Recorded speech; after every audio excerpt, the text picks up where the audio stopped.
신명기는 모세가 가나안을 눈앞에 두고 이스라엘 백성에게 하는 이제 고별 설교입니다. 신명이란 새로운 명령이 아니고 명령을 한 번 더 얘기해 준다, 거듭 말한다 라는 뜻이죠. 이스라엘 백성이 먼저 출애굽을 한 후에 광야 남쪽으로 내려갑니다. 그곳에 시내산에 이르르고 그곳에 율법을 받습니다. 거기서 이제 전열을 가다듬고 북진해서 쭉 올라가서 약 13개월 후에 가나안 남쪽에 도착합니다. 그곳이 이제 가데스 바네아라는 곳인데, 그곳에 도착하니까 출애굽한 지 한 2년 정도 지난 때이죠. 그곳에서 이제 북쪽에 있는 가나안으로 진격해서 들어가려고 하고 정탐꾼 12명을 보냅니다. 그래서 12명을 보냈는데 그 중에 여호수아와 갈렙을 제외한 10명은 부정적인 의견을 내놓게 되고, 그 후로 37년간 광야를 가나안에 들어가지 못하고 방황하게 되죠. 그리고 난 후에 다시 그곳 가데스 바네아에 다시 이릅니다. 그곳에서 백성이 목이 마르다고 할 때 모세가 반석을 명령하여 물을 내라는 하나님의 명령을 거역하고 자신의 혈기로 지팡이로 반석을 빡 쳐서 물을 내서 하나님의 영광을 나타내지 않는 일이 벌어지죠. 그래서 모세가 가나안에 본인은 40년을 백성을 끌고 왔지만 결국 들어가지 못하게 됩니다. 그리고 백성을 거기서 이끌고 가나안으로 올라가지 않고 동쪽으로 갑니다. 그래서 우회해서 가나안 동편에 모압 평지, 평지 있는데 200만 백성을 데리고 도착하죠. 그 여정 가운데서 모세의 누이 미리암 형 아론은 죽고 모세 혼자 남습니다. 모세가 이제 200만 백성을 데리고 도착해 보니 출애굽한 사람 중에, 그 시대에 나온 사람 중에 살아남은 사람은 본인과 여호수아, 갈렙 3명이고 나머지 함께 나왔던 사람은 다 죽은 거죠.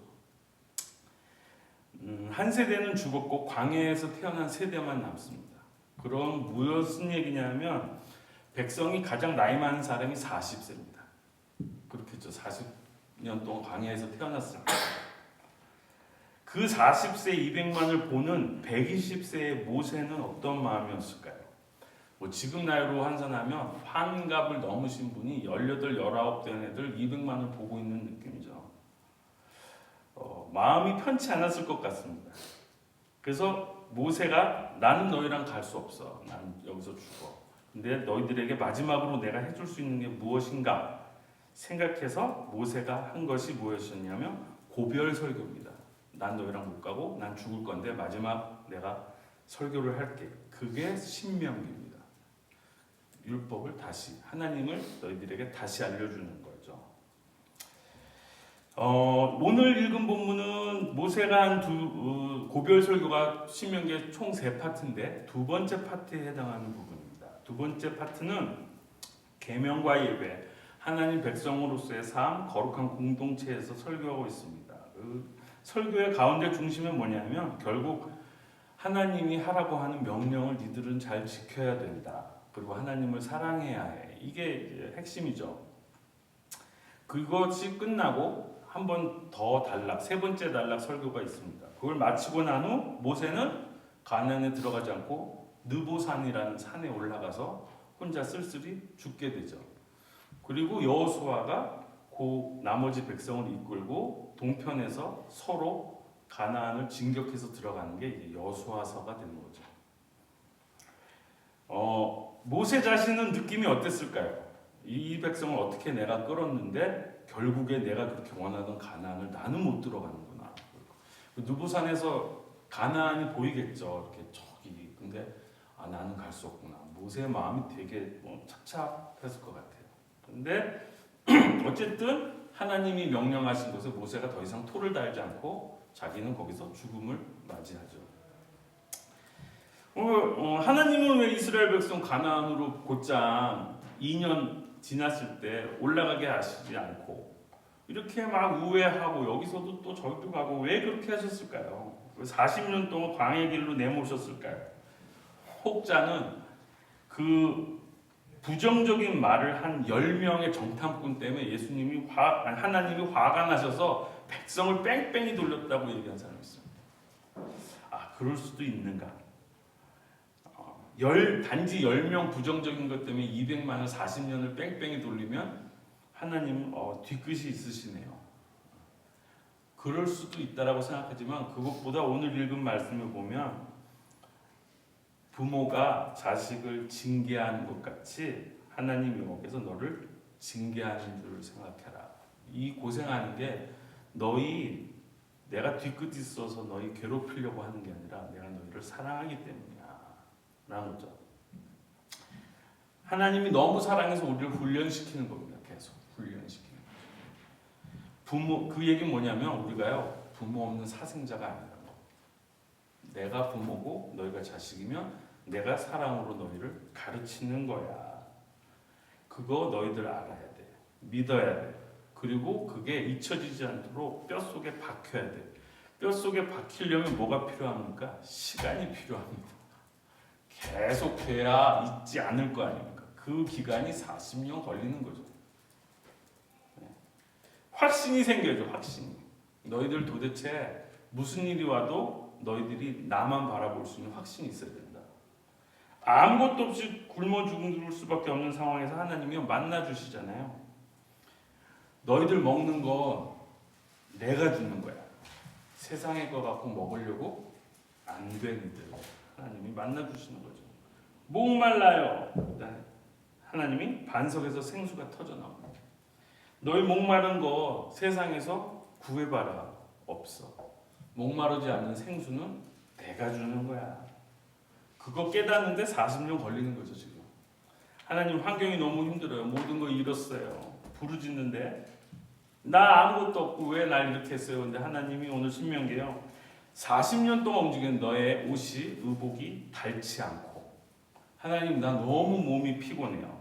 너희들 40년 걸었는데 발이 부르트지 않는다. 하나님의 본심은요 내가 너희의 구원자야 공급자요 온전케 하는 거야. 그거 너희 배워야 돼. 그리고 잊지 않아야 돼. 험한 세상 살면서 인이 바뀌지 않으면 너희는 세상을 기웃기웃하는 거야. 나를 떠나게 되는 거야. 떠나게 된다. 근데 나는 너희를 보낼 수 없어. 그러니 40년 동안 훈련시켜야 되겠다. 사랑의 훈련을 시키시는 게 하나님이시죠.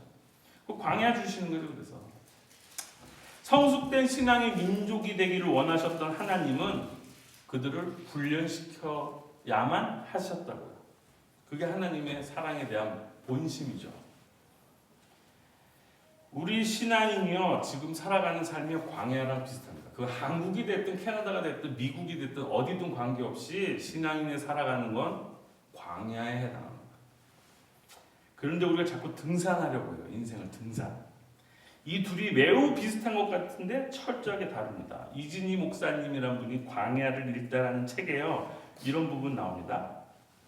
전 너무 공감하는 부분인데요.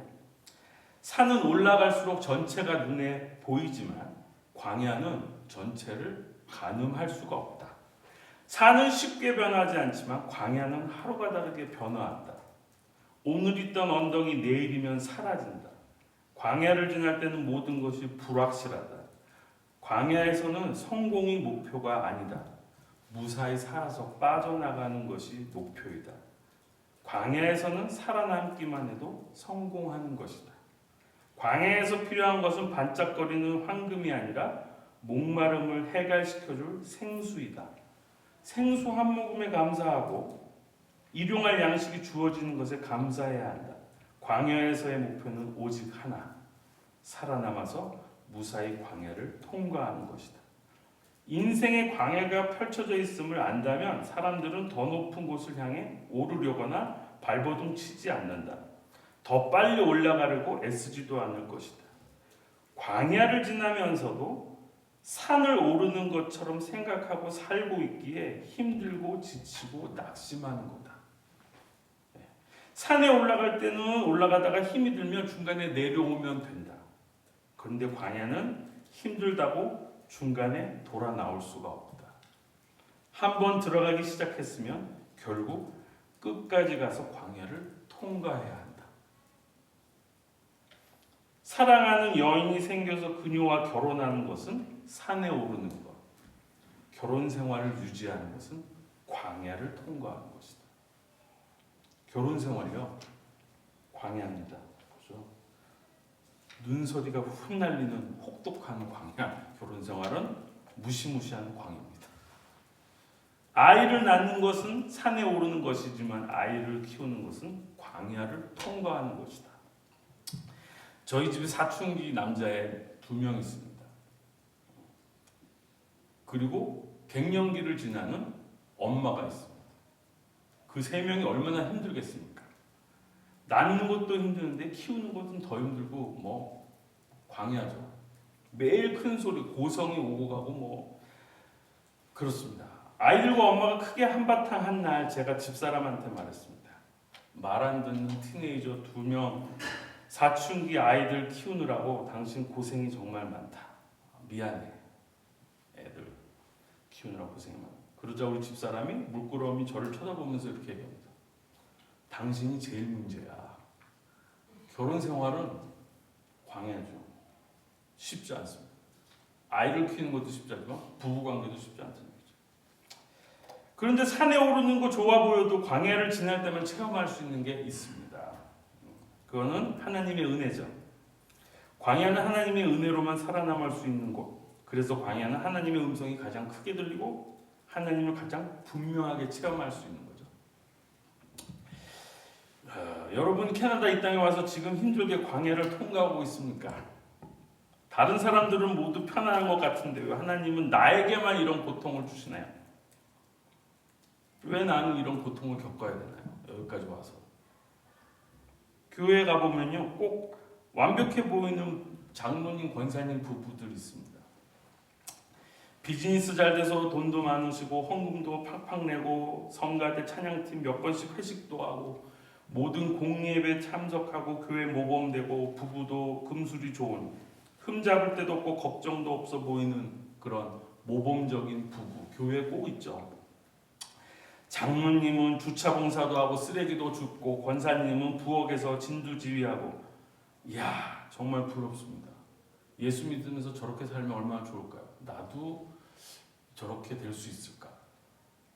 정말 우리의 모범이 되는 부부다. 막 이런 생각 들죠. 저분들은 무슨 고민이 있을까? 저 장로님하고 권사님에게는. 여러분 그런 장로님 아들이요 오토바이 탑니다. 꼭.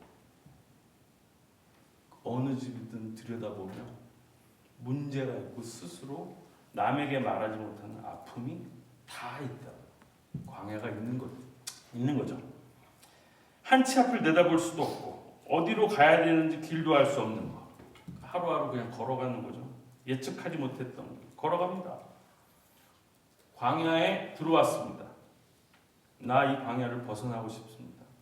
어려운 일이 빨리 지나가게 해주세요. 하나님께 기도하죠. 힘들면 누구나 그렇습니다. 근데 중요한 것은 하나님의 시간은 우리가 예상하는 것과 같지 않습니다. 지금 힘든 광야길을 걷고 계십니까? 지금이야말로 겸손하게 하나님을 만날 때입니다. 끝나는 시점은 우리가 결정할 수 없습니다. 그 딜레마에 있는 거죠. 제 얘기를 잠깐 하겠습니다. 제 얘기를. 저를 잘 모르시는 분도 있으실 테니까. 제가 2016년에 캐나다에 이민 왔습니다. 이민 온 후 3년 동안 이일저일 손대고 왔는데 다 안 됐어요. 고생대로 하고 돈은 돈대로 날리고 이런저런 어려움도 닥치고 사람들 만나면 얼굴이 면이 서지도 않고 뭐 이런 어려움이 있었죠. 그래도 한국에서는 잘 나가는 음악인이고 피아니스트고 지휘자 작곡가 뭐 대학에서 가르치는 이런 꽃길을 걷다가 여기 와 보니까 잘 안 되더라고요. 다들 한 번씩 경험하시잖아요. 사업을 해봤습니다. 안 됐어요. 투자해봤습니다. 안 됐어요. 주식 해봤습니다. 안 됐어요. 그때 제 별명이 고등어죠. 고등어. 내가 사면 주식은 무조건 반토막 나니까요. 고등어. 다 안 되는 거예요. 뭘 해도 안 돼요. 아 정말 하나님이 막으시는구나라는 거를 알 수 있겠더라고요. 그래서 먹고 살기 위해서 생전 한 번 안 해본 일 들어갔는데 그게 뭐냐면 실내 인테리어 공사장 일을 했습니다. 흔히 말하는 노가다 같은 거죠. 해본 적도 없는데 먹고 살려니까 들어갔어요. 그게 2018년 겨울 10월 달입니다. 잊지도 않아요. 바란도 메손 캘거리에 겨울이 오는데 맥클레오드 트레일 저 아래에 있는 커다란 쇼핑몰 있죠. 글렌모어하고 맥클레오드 있는 데 있는 거. 거기 푸드코트 공사를 시작하는데 제가 거기 들어가서 노가다를 했다고 못하는데, 근데 이제 갔는데 무슨 일을 시키냐면 스터드라 그러는데 양철판을 아래로 쭉 대고 석고보드를 대서 나사를 그 양철판에 요만한 판에다가 나사를 박는 일을 해요. 그럼 그게 벽이 되는 겁니다. 그게 드라이월이라고 하는 벽이 되는 거죠. 이 양철판이 요만한데 두 개를 겹쳐서 해야 되니까 끝에 나사가 탁 들어가야 돼요. 그게 쉬워 보이지만 해보니까 안 되더라고요. 혹시 나사 이렇게 해보신 분 있는지 모르죠. 양철이요, 나사를 하면 잘 안 하면 나사가 빙글빙글 돕니다. 삐삐삐. 그래갖고 들어가지는 않고 겉돌기만 해요. 겉돌면 어떻게 되냐면 드라이월이 석고라서 부서집니다. 거기가 부서지면 양철에 못을 박아도 떨어지죠. 홀이 커졌으니까. 그럼 다른 데를 파야 됩니다. 그럼 모양새가 보기 좋지 않아요. 안 되는 거예요. 처음 해보니까 안 되겠죠. 그때 제 모습이 너무 초라해서 주저앉아서, 야, 한국에서 꽃길만 걷던 내가 지금 여기서 뭐하고 앉았나, 이거 나사 이거, 이런 생각이 드는데요. 너무 비참하더라고요. 그래서 누가 볼까봐 쭈그리고 앉아서 있는데 눈물이 나기 시작하더라고요. 눈물이 뚝뚝. 그때 이제 공사장은 보안경을 써야 되거든요. 보안경 쓰는데 보안경 눌러 쓰고 훌쩍 있는데 눈물이 나니까 보안경 안이 뿌얘져요. 경험하신 분 있을지 모르지만 뿌얘져요. 습기로 뿌얘지는데 눈물이 한 방울 똑 떨어지면 그 안에서 눈물이 떼굴떼굴 구슬처럼 구릅니다. 그러면 그게 구슬처럼 구르는 길을 만들고 그게 눈물이 떨어져서 뺨에서 뚝뚝 흐르는데 너무 비참하더라고요. 내가 이거 뭐 하는 건가. 그래서 고개 숙이고 울게 됐어요.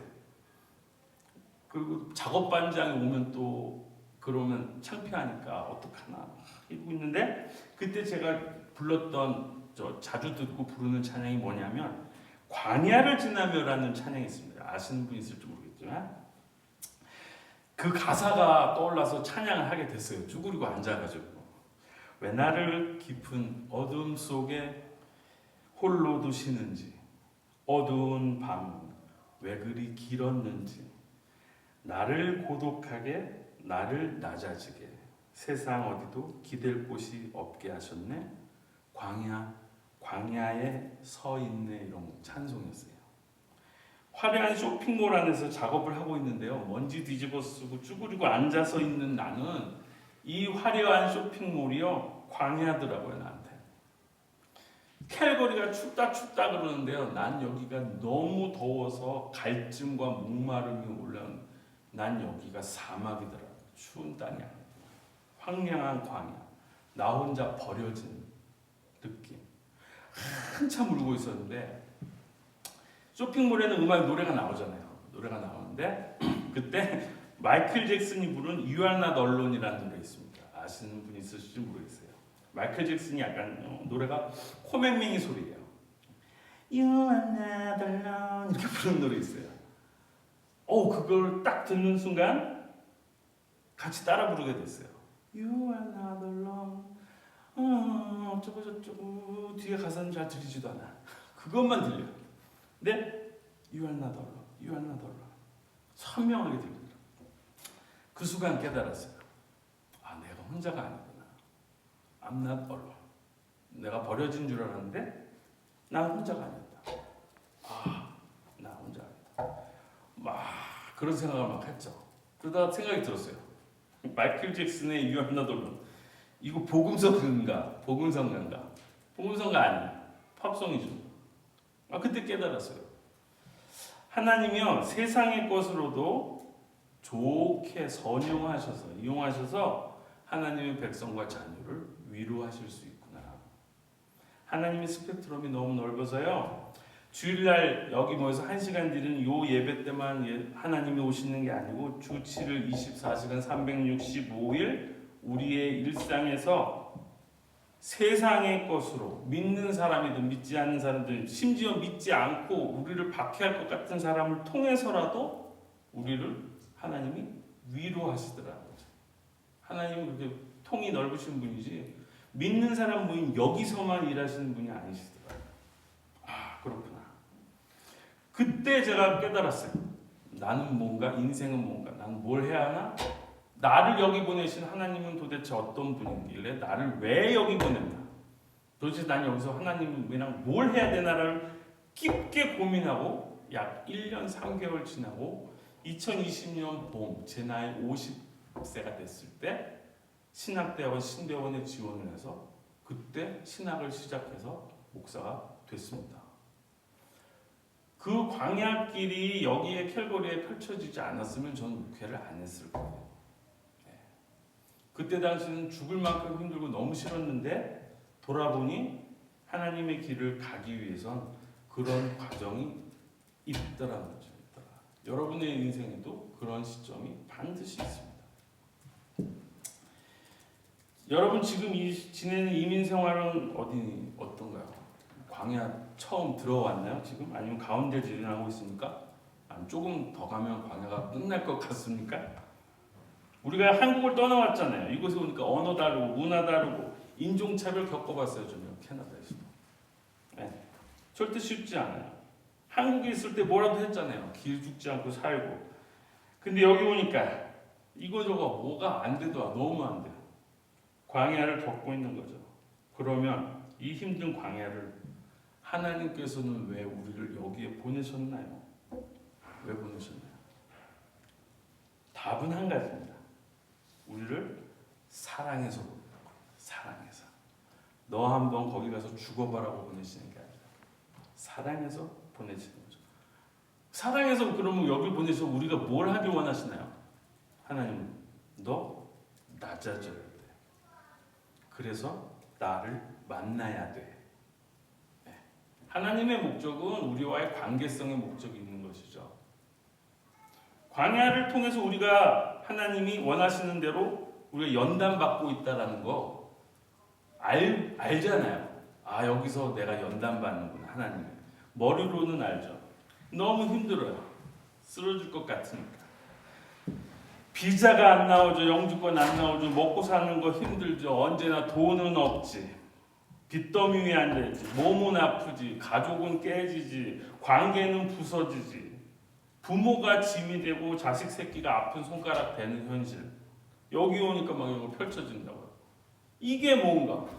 이게 연단이지만 이건 뭔가? 하나님 도대체 이 끝이 보이지 않는 광야를 얼마나 더 걸어가야 이거 끝납니까? 하나님 혹시 내가 뭘 잘못해서 너 한번 이 새끼 고생해봐 라고 나에게 복수하시는 겁니까? 고생하는 나를 위해서 나를 보면서 저기 위에서 지켜만 보시고 즐거워하시나요? 내가 아픈데 마음이 이렇게 힘든데 모른 척 하시나요? 나를 기억은 하고 계신가요? 왜 혼자 있게 내버려 두시나요? 도대체 하나님 계시기는 한 건가요? 계시면 도대체 어디 계신가요?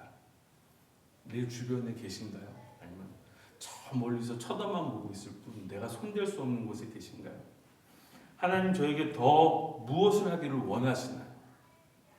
기도해야 되나요? 헌금 더 해야 되나요? 봉사 더 해야 되나요? 성경 더 읽어야 되나요? 얼마나 제가 더 낮아지고 순종해야 도대체 이 광야는 끝이 나는 겁니까? 하나님, 나 끝나고 싶은데 힘드니까 뭘 지금 잘못해서 이렇게 광야를 헤매는지 난 여기서 어떻게 해야 이걸 벗어날 수 있는지 난 모르겠습니다. 하나님, 나 모르겠어요. 나 모든 거 포기하고 싶습니다. 주저앉고 싶어요. 저는 그랬었다. 그때 쇼핑몰에 쭈그리고 앉았을 때 난 모든 걸 그만두고 싶더라고요. 하나님은 어디 계신가요? 하나님은 도대체 하나님이요 고통의 가장 깊은 한가운데 계십니다. 고통의 가운데 계시다.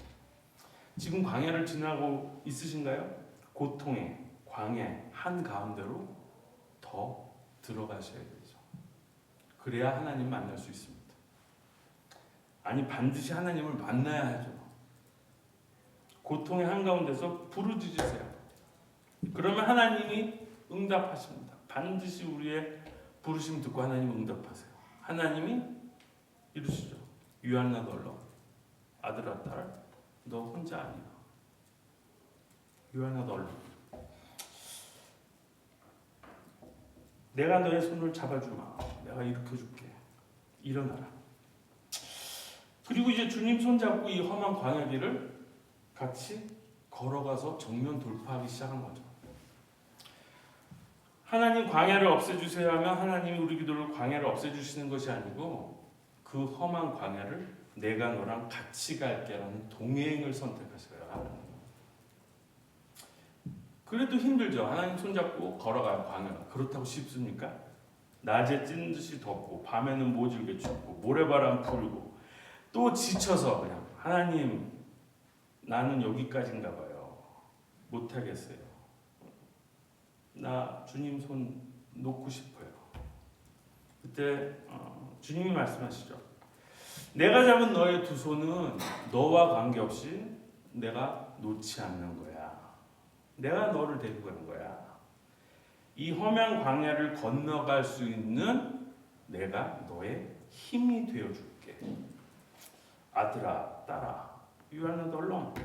너 혼자 아니야. 너에겐 내가 있잖니. 고통의 한가운데 지나고 계시죠? 광야의 한가운데 계시죠?